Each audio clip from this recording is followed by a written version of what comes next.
కి సంబంధించిన IC-814 అనే ఎయిర్లైన్ నేపాల్ నుండి ఢిల్లీ వస్తుండగా 5 పాకిస్తాన్ ఉగ్రవాదులు ఆ ఫ్లైట్ ని హైజాక్ చేశారు.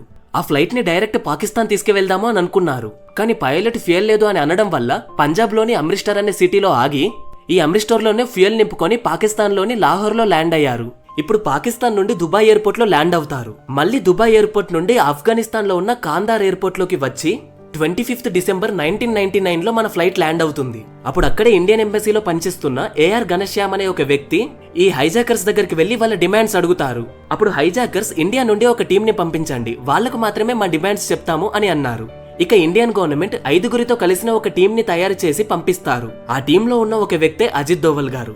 మన టీం ఆఫ్ఘనిస్తాన్ వెళ్లి ఉగ్రవాదుల యొక్క డిమాండ్స్ ఏంటి అని అడిగితే వాళ్ళు ఏం చెప్పారో తెలుసా?